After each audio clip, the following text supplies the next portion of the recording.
शरीर में रक्त हीमोग्लोबिन की कमी हो जाए लेकिन जोश कम नहीं होना चाहिए। दोस्तों अभी आपका एग्ज़ाम आने वाला है, टर्म 1 का एग्ज़ाम, क्लास 12 का टर्म 1 का एग्ज़ाम आपका नवंबर में होने वाला है, जैसा कि जैक ने नोटिस जारी कर दिया है। सो दोस्तों आज की इस वीडियो में हम लोग टर्म 1 से संबंधित कुछ बातें करेंगे एंड आज के इस वीडियो में हम लोग जियोलॉजी टर्म 1 का कुछ इंपॉर्टेंट प्रीवियस ईयर्स के क्वेश्चन देखने वाले हैं जो कि आपको देखना महत्वपूर्ण है। आपको मैं बता दूं कि आप सभी का रिजल्ट जो है 1 सितंबर को जारी किया गया, ठीक है, जिसमें बहुत अच्छा प्रदर्शन है आप सभी का। बहुत सारा मेहनत मेरा भी था, आप सभी का भी था। जियोलॉजी का बहुत अच्छा प्रदर्शन है सभी का एंड स्पेशली उन सभी स्टूडेंट्स का जो हमें हमेशा से फॉलो करते आ रहे हैं एंड उन लोग का जियोलॉजी में बेहतर से बेहतर प्रदर्शन है। मैं उन सभी को उज्जवल भविष्य की कामना करता हूं एंड आगे मुझे विश्वास है कि उन लोग मुझसे जुड़े रहेंगे एंड आगे भी मेरे चलते उन लोग के लाइफ में बहुत सारे चेंजेस एंड बहुत अच्छे रिजल्ट उन लोग को आने वाले हैं। तो आपका क्यों नहीं आ सकता है, समझ रहे हो ना। तो दोस्तों आज के इस वीडियो में हम लोग स्क्रीन रिकॉर्डिंग के माध्यम से ही बहुत कुछ सीखने वाले हैं। आपको वीडियो को बिल्कुल भी स्किप नहीं करना है, समझ रहे हैं ना, बिल्कुल भी स्किप मत कीजिएगा। मेरा नाम है अमित कुमार एंड तो आइए इस वीडियो को हम लोग स्टार्ट करते हैं। फ्रेंड्स हम आ गए हैं एक फ्रेश नोट्स लेकर आपके सामने। इस नोट्स का कुछ कंडीशंस हैं एंड मैं इस नोट्स में आप सभी को आंसर बताने वाला हूं। यह एक प्रीवियस ईयर्स का नोट्स है, ठीक है, जो कि 2022 में पूछा गया है। इस तरीके से हम आगे देखने वाले हैं। सभी इसमें जो क्वेश्चन रहेंगे ऑब्जेक्टिव होंगे, समझ में आ गया, सभी क्वेश्चंस ऑब्जेक्टिव होंगे एंड उसके साथ हम लोग इस जो अगर आप लोग को ये नोट्स मिलेगा तो ओनली क्वेश्चंस मिलेंगे, इसमें किसी भी प्रकार का कोई आंसर नहीं दिया जाएगा। आपको आंसर प्राप्त करने के लिए इस वीडियो को शुरू से लेकर लास्ट तक देखना पड़ेगा, समझ में आ गया। तो आइए हम बहुत ही विस्तार तरीके से इसकी शुरुआत करते हैं। सबसे पहले मैं बता दूं class 12th geology objective questions यहाँ पे हैं। टर्म 1 एग्जामिनेशन किसके लिए, 2022 एंड 23 के लिए कंप्लीट। एंड जरूरी सूचना के रूप में एक चीज़ में आपके लिए इन्फॉर्मेशन है यहाँ पे कि यदि कोई भी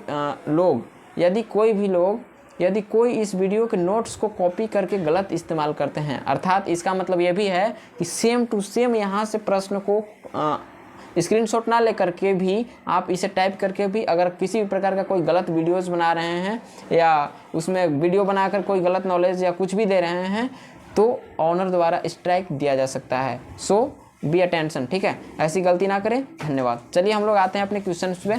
सबसे पहला क्वेश्चन जो मेरा है वर्ष 2022 में पूछा गया प्रश्न के बारे में हम लोग क्लियर बातें करते हैं, ठीक है। अब देखिएगा यहाँ पे इंग्लिश मीडियम हिंदी मीडियम दोनों वालों के लिए है। प्रश्न नंबर 1 में गलन क्रांतिक अनुपात के द्विआधारी मैग्मा में क्रिस्टलीकरण की प्रक्रिया ब्लैंक स्पेस दिया हुआ है कितने चरणों में होती है, ठीक है। इसी को अगर इंग्लिश में बोले तो the process of crystallisation in binary magma of eutectic, ठीक है, proportion takes place in stage. तो इस तरीके से इंग्लिश वालों भी अपना कंप्लीट कर लेंगे एंड हिंदी वालों के लिए तो है ही, लेकिन यहाँ पे जो मेरा तरीका रहेगा समझाने का वो मेरा हिंदी ही रहेगा। सो दोस्तों इस क्वेश्चंस का मैं अगर करेक्ट आंसर की बात करूँ तो इसका जो करेक्ट आंसर हो जाएगा वो हो जाएगा, थोड़ा सा कलर मैं चेंज कर लूँ तो इसका जो है आपका करेक्ट आंसर हो जाता है तीसरा। मीन्स कि गलन क्रांतिक अनुपात के द्विआधारी मैग्मा में क्रिस्टलीकरण की प्रक्रिया 3 चरणों में होती है। समझ में आ गया। आई होप दैट कंप्लीट आप इस क्वेश्चंस को स्क्रीनशॉट ले सकते हैं या नोट्स कर सकते हैं, ठीक है। और आंसर आपको समझ में आ गया कि पहला का आंसर क्या है, पहला मतलब पहला का पहला ही है, तीसरा नंबर वाला। इसके बाद आगे बढ़ते हैं। इस क्वेश्चन में है कि किस ज्वालामुखीय चट्टान में सिलिका का प्रतिशत सबसे कम है। समझ में आ गया। ऐसा कौन सा ज्वालामुखीय चट्टान है जिसमें सिलिका का प्रतिशत सबसे कम है। Means which volcanic rock contains the lowest percentage of silica complete. तो इसका आपका आंसर अगर आपको पता होगा तो आप हमें चैट बॉक्स आपको नीचे दिख रहा होगा, आप उसमें हमें जवाब दे देंगे।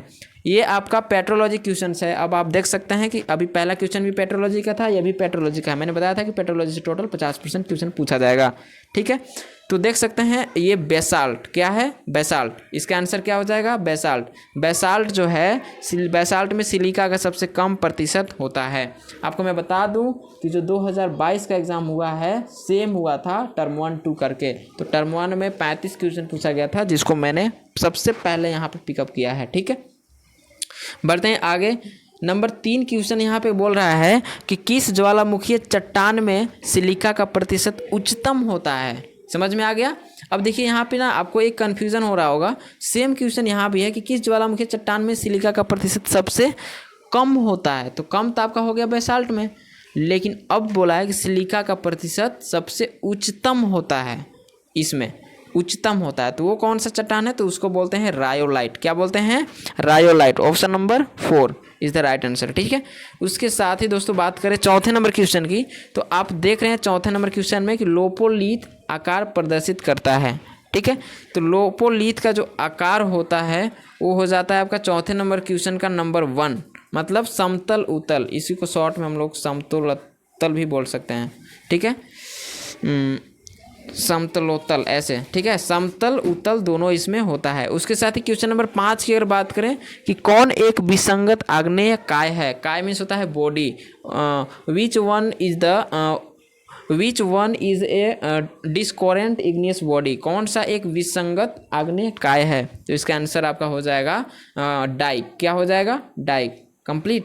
इसका आंसर आपका हो जाता है डाइक। डाइक अभी आगे अभी हम बहुत चीज़ अभी देख रहे हैं ना, सब कुछ अभी खनिज से आया ही नहीं, टोटल चीज़ अभी पेट्रोलॉजी से क्वेश्चन पूछ रहा है। पेट्रोलॉजी जो मैंने लेक्चर दिया है उस लेक्चर को आप देख लेंगे, वहाँ पे हेड जो मेन जो टॉपिक्स हैं वो आप समझ पाएंगे।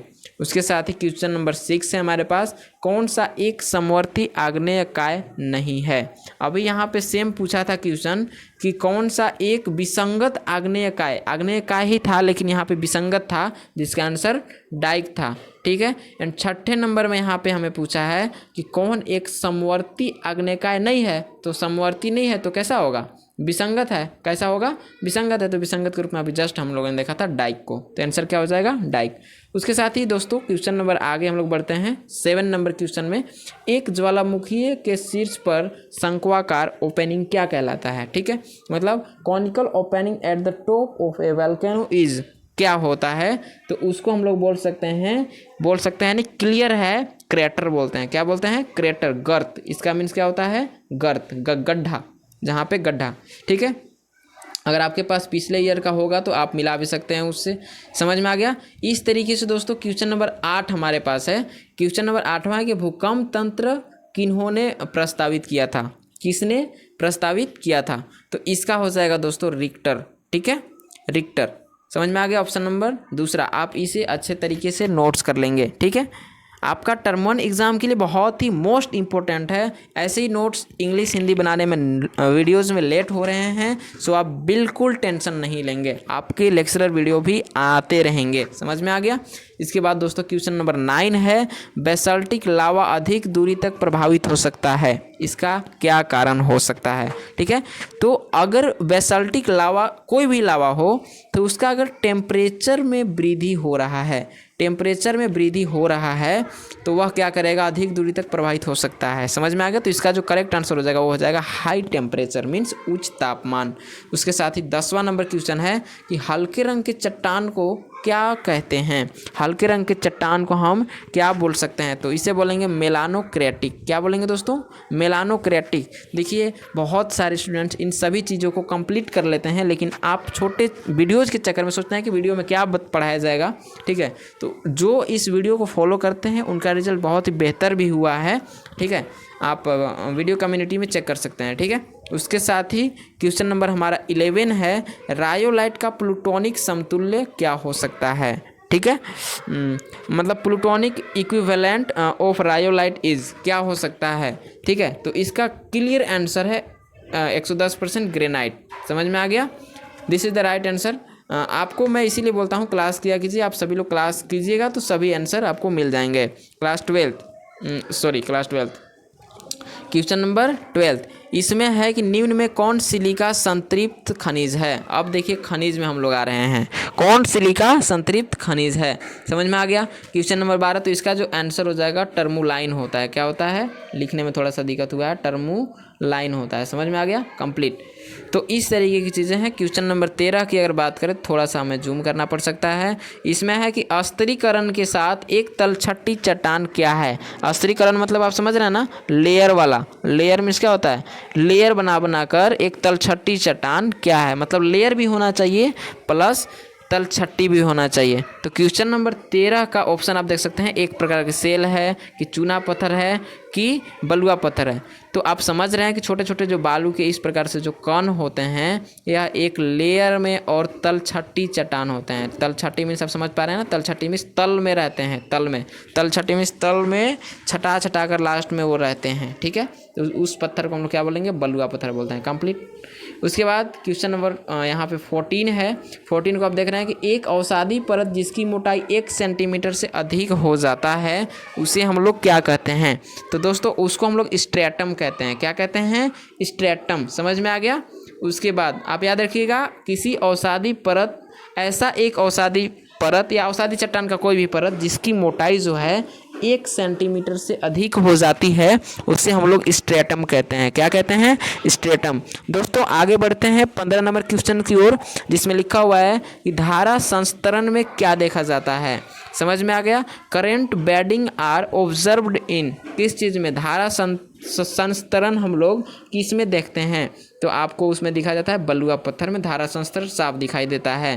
पैरों के निशान किस चट्टानों में हो सकते हैं, बहुत ही नॉर्मल है, footprints can occur in rocks only, blank space दिया हुआ है। तो कौन सा हो जाएगा आपका, इसका हो जाएगा 2 औषधि चट्टान मीन्स सेडिमेंट्री रॉक्स में, बिकॉज सेडिमेंट्री बहुत छोटे छोटे उसके कण होते हैं, ठीक है, सैंड स्टोन में, ठीक है, इस तरीके से। तो पैरों के निशान हम लोग बोल सकते हैं कि इसमें औषधि चट्टानों में। उसके साथ ही दोस्तों बढ़ते हैं आगे 17 नंबर क्वेश्चन की ओर। ये क्वेश्चन पूछ रहा है कि बलुआ पत्थर के दानों का आकार कितना होता है। Size of sandstone grain is कितना में होता है, मीन्स मिलीमीटर में होता है। तो मैं आपको बता दूं क्वेश्चन नंबर 17 का हमारे पास आंसर हो जाता है यहाँ पे 1 मीन्स 2 से लेकर 2 से, ठीक है, 1/16 तक इसका क्या होता है, इसके दानों का साइज होता है। समझ में आ गया।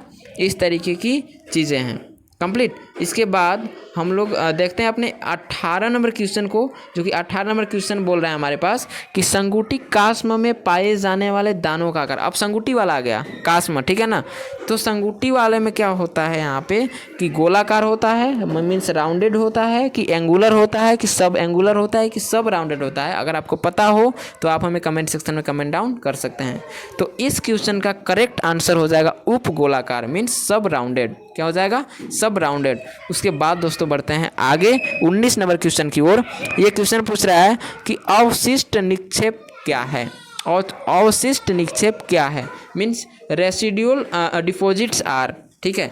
तो इसका जो आंसर है, तो इसका आंसर हो जाएगा इल सॉर्टेड होता है। क्या होता है ये, इल सॉर्टेड एंड सब राउंडेड। यहाँ पे एक चीज़ हो गया सब राउंडेड। आप इंग्लिश में समझ लेंगे, एक आध दो टॉपिक यहाँ पे छूट चुका है, ठीक है, एक आध दो वर्ड छूटा हुआ है। क्वेश्चन नंबर जो मेरा 20 था, कयांतरण जिसमें संयुक्त प्रभाव शामिल है। कयांतरण की ऐसी प्रक्रिया, समझ रहे हैं ना, मीन्स कयांतरण हो रहा है कौन से चट्टान का, सेडिमेंट्री रॉक्स का मेटामॉर्फिक में, मतलब कि जैसे कि औषधि चट्टान होता है, औषधि चट्टान का जो कण होता है बहुत छोटे छोटे कण होते हैं, ये एक लेयर में बन जाएंगे आने वाले समय में। तो ये जो प्रोसेस होता है उसे कयांतरण कहते हैं। तो कौन सा प्रभाव के कारण इस टाइप में होता है, तो इसमें जो है आपका ऑप्शन नंबर 2 हो जाएगा। क्या हो जाएगा, ऑप्शन नंबर 2। इसमें pressure, temperature and chemical liquid सब मैटर करता है। समझ में आ गया। उसके बाद दोस्तों 21 नंबर क्वेश्चन है थर्मल कयांतरण। यहाँ पर भी कयांतरण है लेकिन थर्मल में क्या होगा, ठीक है। तो इसमें हो जाएगा सब हाई होगा, उच्च temperature means high temperature, high pressure दोनों हो जाएगा, ठीक है। तो answer number option number 2 is the right answer. उसके बाद क्वेश्चन नंबर 22, इसमें बोला है कि रूबी अवरक होता है कहाँ पे, रूबी अवरक कहाँ पे पाया जाता है। तो इसका जो करेक्ट आंसर है, आपको अगर पता हो, बिकॉज ये जीके क्वेश्चन है, थोड़ा सा जियोलॉजी का ही है बट जीके क्वेश्चन है, इसको इंग्लिश में बोल सकते हैं रूबी माइका ऑक्यूर्स इन। तो कहाँ पे होगा, झारखंड, उड़ीसा, वेस्ट बंगाल, असम, कहाँ पे। तो दोस्तों इसका जो करेक्ट आंसर है वो आपका हो जाता है झारखंड में। क्या हो जाता है, झारखंड। समझ में आ गया। इसके बाद क्वेश्चन नंबर 23 है कि चाल्कोपाइराइट किसका अयस्क होता है। चाल्कोपाइराइट किसका अयस्क होता है, समझ में आ गया। चाल्कोपाइराइट किसका अयस्क होता है। तो आपके सामने रहा ऑप्शन, अगर आपको पता हो तो आप हमें जल्दी से बताने का प्रयास करेंगे। तो मैं दोस्तों बता दूं, चाल्कोपाइराइट है ये तांबा का एक ओर होता है, मतलब chalcopyrite is an ore of copper. समझ में आ गया। उसके बाद अगला क्वेश्चन है 24 नंबर, भारत के यूरेनियम निक्षेप की सूचना मिली है, कहाँ से मिली है भाई। तो जादूगोड़ा से मिली है। कहाँ से, जादूगोड़ा से। भारत में जो यूरेनियम है सबसे ज़्यादा जादूगोड़ा में ही पाई जाती है। समझ में आ गया। इसके बाद क्वेश्चन नंबर 25 है कि प्लेसर निक्षेपों का निर्माण किसके सांद्रता के कारण होता है। तो मैं आपको बता दूं, इसमें मैकेनिकल एंड रेसिड्यूअल दोनों होता है, ए तथा बी दोनों प्रक्रियाओं के द्वारा सांद्रता करने के बाद तब प्लेसर निक्षेप का निर्माण होता है। कंप्लीट। उसके बाद आप, मुझे पूरा यकीन है कि आपको वीडियो बहुत अच्छा लग रहा होगा, आप वीडियोस को लाइक करते चलेंगे, एंड अगर आप दोस्तों में शेयर किए हैं तो चैनल को जल्दी से सब्सक्राइब कर लेना, ठीक है, क्योंकि मेहनत आप सभी लोग देखते हैं हमारे स्टेटस, इंस्टाग्राम, सभी जगह पे। तो क्वेश्चन नंबर 26 है कि चट्टानों का गोंडवाना समूह किसके कारण जमा हुआ था। ठीक है, चट्टानों का गोंडवाना समूह किसके कारण जमा हुआ था, यानी कि the Gondwana group of rocks were deposited during, मतलब किसके दौरान हुआ था। तो पहला ऑप्शन है अपर कार्बोनिफेरस जुरासिक, सेम चीज़ है। उसके बाद अपर कार्बोनिफेरस क्रीटेशियस है, ठीक है, क्रीटेशियस है, इसको ध्यान से लिख लीजिएगा, क्रीटेशियस हिंदी वालों के लिए, ठीक है, ये टाइप से। इसके बाद तीसरा है परमियन जुरासिक, उसके बाद चौथा है परमियन इयोसिन। समझ में आ गया। तो इसका जो दोस्तों करेक्ट आंसर हो जाएगा वो हो जाएगा अपर कार्बोनिफेरस जुरासिक। क्या हो जाएगा, जुरासिक काल में ये जो है गोंडवाना समूह में वो सारा चीज़ बना था। तो अपर कार्बोनिफेरस आप याद रखेंगे, जुरासिक याद रखना, ठीक है, बहुत ईजी है। कंप्लीट। इसके बाद क्वेश्चन नंबर 27 है कि भारतीय स्टेटोग्राफी में आर्कियन शब्द की शुरुआत किसने किया था। ठीक है, तो कोई जियोलॉजिस्ट ही होंगे जिन्होंने आर्कियन शब्द का शुरुआत किया था। ठीक है, तो इसका जो हमारा करेक्ट आंसर है वो हो जाता है ऑर्थर होम्स। कौन हो जाते हैं, ऑर्थर होम्स जो हैं आर्कियन युग के एक जियोलॉजिस्ट थे जिन्होंने इंडियन स्टेटोग्राफी के बारे में आर्कियन वर्ल्ड की स्टार्टिंग की थी। ठीक है, उसके बाद दोस्तों बात करें 28 नंबर क्वेश्चन जो कि पूछ रहा है डायनासोर ब्लैंक स्पेस किस युग के दौरान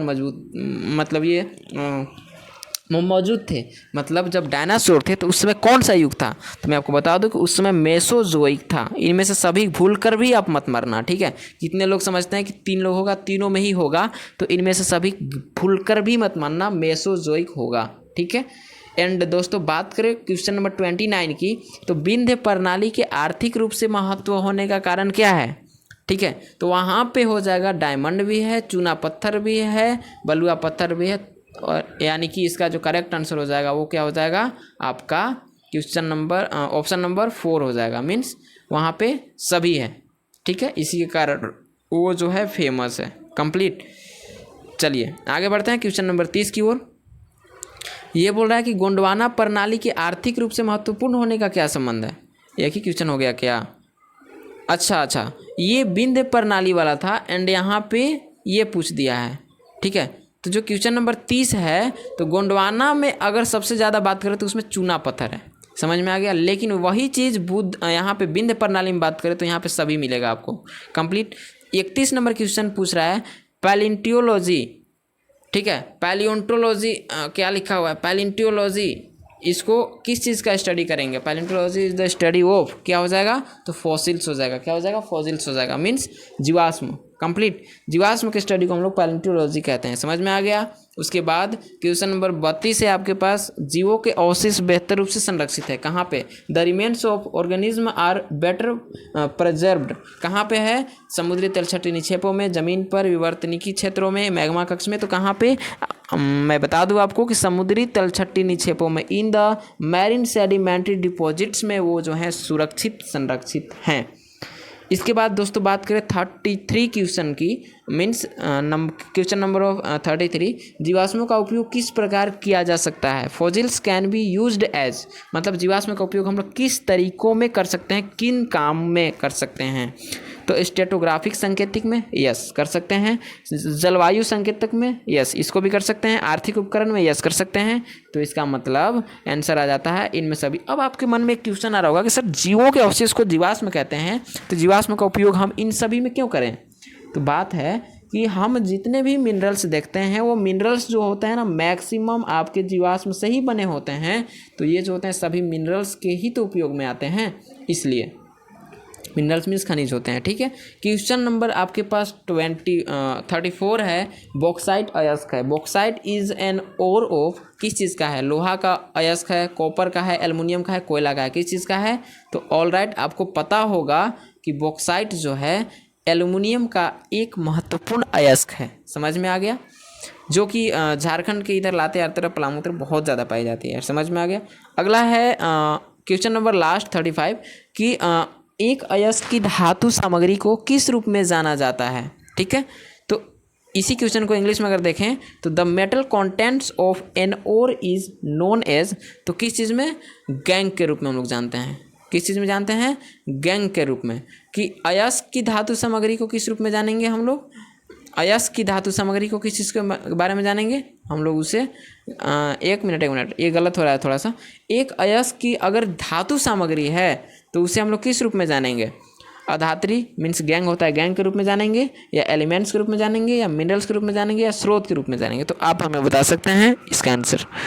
ठीक है, तो इसका आंसर जो हो जाएगा आपका, अगर उसमें अयस्क की मात्रा है तो उसे हम लोग डायरेक्ट एलिमेंट का नाम दे देंगे, तत्व, क्योंकि एक ही प्रकार के परमाणु के मिलकर वो बने होते हैं। ठीक है, आगे क्वेश्चन बढ़ने से पहले थोड़ा सा मैं आपको देना चाहूँगा ब्रेक। सबसे पहले आप इन सभी क्वेश्चंस को मिला लेंगे एंड 35 आप करेक्ट कर लेंगे। एंड उसके बाद दोस्तों हमारा जो स्टार्ट होता है 2010 से लेकर 2019 तक, क्योंकि अभी आप देख लीजिए 2022 21 में एग्ज़ाम हुआ नहीं, 2020 तक 2010 से हम लोग देखने वाले हैं। ठीक है, तो चलिए आते हैं, देखते हैं इस क्वेश्चन में क्या है।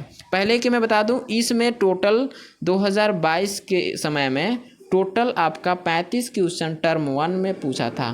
टोटल आपका क्वेश्चन 35 क्वेश्चन आपका टर्म 1 में पूछा था। एंड 35 मार्क्स के क्वेश्चन टर्म 1 में पूछा था, जिसका हर एक का मान कितना था, 1 मार्क्स था, 35 क्वेश्चन था। 35 मार्क्स का क्वेश्चन टर्म 2 में भी पूछा, जिसमें लघु दीर्घ उत्तरीय, ठीक है ना, ये सारी चीज़ थे। आइए हम लोग देखते हैं 2010 के प्रश्न उत्तर को। ठीक है दोस्तों, अभी हमारा नंबर है वर्ष 2010 में जो पूछा गया प्रश्न था उसके बारे में थोड़ा सा हम डिस्कस कर लेते हैं, जो कि बहुत ही इंपॉर्टेंट एक टॉपिक है। ठीक है, क्वेश्चन बैंक की तरह, प्रीवियस ईयर्स क्वेश्चन की तरह।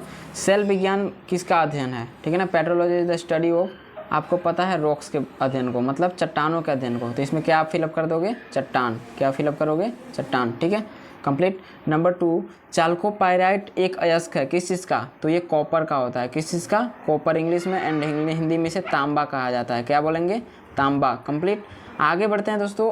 पहले के समय में ना 2010 में 10 क्वेश्चन ही पूछा जाता था, जो कि ऑब्जेक्टिव था। टर्म 1 2 उस समय में नहीं था, तो आपको टेंशन नहीं लेना है। अगला है एम्फीबोलाइट एक चट्टान है, तो ये कौन सा चट्टान हो जाएगा, ये हो जाएगा आपका आग्नेय चट्टान। क्या हो जाएगा, आग्नेय चट्टान मीन्स इग्नियस रॉक्स। क्या हो जाएगा, इग्नियस रॉक्स, इसे हिंदी में हम लोग आग्नेय चट्टान बोलेंगे। ठीक है, अगला है मिस्र पिंडास्म एक चट्टान है। मिस्र पिंडास्म है वो आपका सेडिमेंट्री रॉक्स हो जा रहा है। क्या हो जाएगा यहाँ पे, सेडिमेंट्री रॉक्स। समझ में आ गया, सेडिमेंट्री मीन्स होता है अवसादी चट्टान। हिंदी में क्या होता है, आप इसे अच्छी तरह से भर लेंगे। अगर आप पीछे वाला देखेंगे तो एक आध क्वेश्चन टकरा हुआ है यहाँ पे। ठीक है, एंड अगला हमारे पास है चूना पत्थर के अवयव हैं। ठीक है, चूना पत्थर आपको पता होगा कि CaCO3 कैल्शियम कार्बोनेट का ये अवयव होता है, इसी से ये मिलकर बना होता है। समझ में आ गया।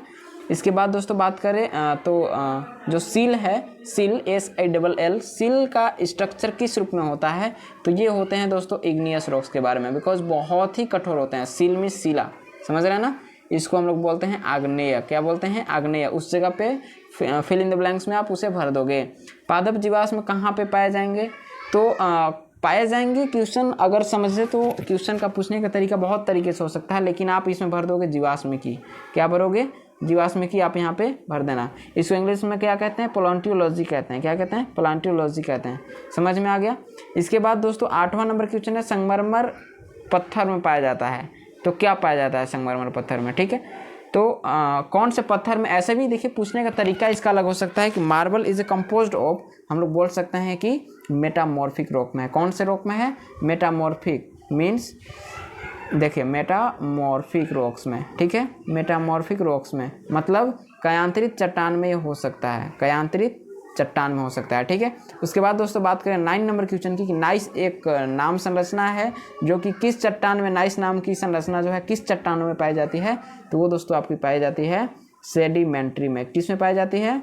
सेडिमेंट्री रॉक्स में। अभी तक आप लोगों ने देखा है कि रॉक्स वाले जो चैप्टर है मीन्स पेट्रोलॉजी, इससे बहुत पूछा है। सेडिमेंट्री का हिंदी हो जाता है अवसादी। क्या होता है? अवसादी चट्टान। ठीक है, 9 नंबर क्वेश्चन भी कंप्लीट। उसके बाद 10 नंबर क्वेश्चन है, बेसाल्ट एक प्रकार की कौन सी आग्नेय सेल है? तो इसे हम लोग बोल देते हैं वैल्केनिक आग्नेय सेल है, मीन्स ज्वालामुखी है। कैसा है? ज्वालामुखी है। समझ में आ गया। आई होप दैट इतना 2010 का आपके पास कंप्लीट हो गया होगा। अब हमारा नंबर है वर्ष 2011 वाला। देखते हैं इसमें हमारा क्या क्या पूछा हुआ है। इसमें तो बहुत आसान है। देखिए 10 नंबर क्वेश्चन तक ही है यहाँ पे, आप देख पा रहे हैं यहाँ तक। इसके बाद बढ़ते हैं वर्ष 2011 वाले में, जो कि पूछा है ब्राइकोपोड। ब्राइकोपोड कवच जो होते हैं इनका आकार कैसा होता है? तो मैं आपको बता दूं इसका आकार बहुत ही स्मॉलेस्ट हो रहा था, मीन्स आप लिख सकते हो सबसे छोटा। क्या आप लिख सकते हैं? सबसे छोटा आकार होता था। ठीक है, ट्राइलोवाइटस, ट्राइलोवाइटस जो है किस अंत में लुप्त हो गए? तो मैं बता दूं कि कैम्ब्रियन काल जो था, कैम्ब्रियन काल ऐसे लिखाता है। ठीक है, कैम्ब्रियन काल ऊपर में बिंदु, कैम्ब्रियन काल जो था इसमें ये निर्माण हुए थे, तो इसी के अंत में वो लुप्त भी हो गए थे। समझ में आ गया? ट्राइलोवाइटस, तो आप इसे लिख लेंगे। उसके बाद चूना पत्थर एक कौन सा सेल हो जाएगा? चूना पत्थर आपका सेडिमेंट्री रॉक्स होता है। क्या कौन सा रॉक होता है? सेडिमेंट्री रॉक्स होते हैं। ठीक है, सेडिमेंट्री मीन्स होता है अवसादी चट्टान। क्या होते हैं? अवसादी चट्टान। समझ में आ गया? कंप्लीट। पृथ्वी की आयु आप सभी को आज से नहीं क्लास 11 से पढ़ा रहे हैं, जो कि फिजिकल जियोलॉजी से क्वेश्चन पूछ रहा है। समझ रहे हैं ना? इसका है लगभग 500 बिलियन वर्ष। कितना है?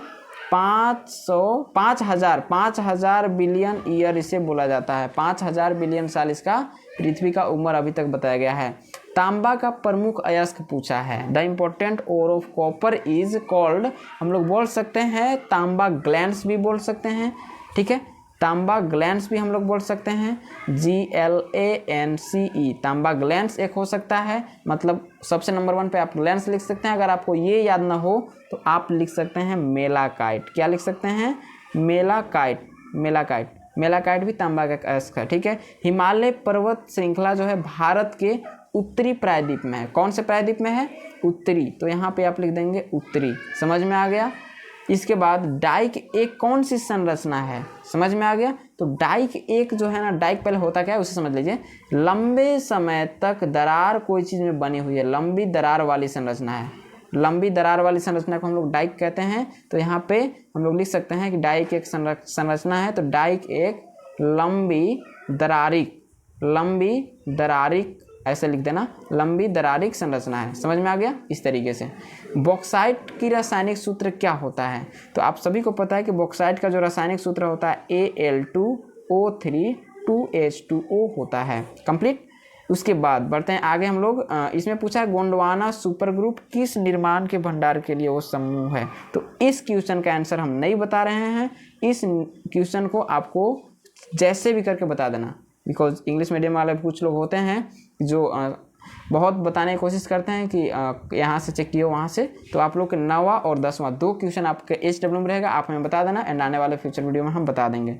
सो दोस्तों इस तरीके से आपका ये हो गया कंप्लीट। समझ में आ गया? एंड अब बच रही है बात आपका नोट्स की। तो नोट्स आपको अभी मिलेगी नहीं, मैं आपको क्लियर बता दूँ, नोट्स अभी मिलेगी नहीं, बिकॉज नोट्स में जो है विदाउट आंसर का नोट्स है। अभी आप लोगों ने देखा, इसी को नाम सेंड करेंगे आपके पास। तो विदाउट नोट्स का ये है, तो इसके लिए आपको नोट्स की कोई सुविधा नहीं है। अगर आपको ऐसा लगता है कि आप इस चीज़ को याद कर लिए हैं तो इसी में से आप नोट्स कर लेंगे एंड हमें कमेंट सेक्शन में कमेंट डाउन कर देंगे। उसके बाद हम नोट्स आपको देंगे कि सर मैंने याद कर लिया, इसके बाद नोट्स आपको मिल जाएगा। नोट्स लेने के लिए आपको व्हाट्सएप पे आने की कोई ज़रूरत नहीं है। आप अगर इंस्टाग्राम यूज़ करते हैं तो AMT.KUMAR सभी स्मॉल में 351 this is my Instagram ID। And अगर आप व्हाट्सएप कांटेक्ट करना चाहते हैं तो 9693298601 दैट इज़ फाइनल, ठीक है। एंड अभी प्रीवियस ईयर्स फाइनल नहीं हुआ है, अभी हमको पढ़ना है बहुत सारे ईयर्स का। मीन्स अभी 2011 पढ़े, 2012 पढ़ेंगे, 13 पढ़ेंगे, 14 पढ़ेंगे, 15 पढ़ेंगे, 16 पढ़ेंगे, 17 पढ़ेंगे, 18 पढ़ेंगे, 19 पढ़ेंगे, 20 भी पढ़ेंगे, लेकिन 21 नहीं पढ़ेंगे बिकॉज उसमें प्रमोट कर दिया और 22 वाला भी देख लिए हम लोग, ठीक है। बाकी 10-11 भी देख लिए। तो मिलते हैं किसी न्यू वीडियो में, तब तक के लिए जय हिंद, वंदे मातरम।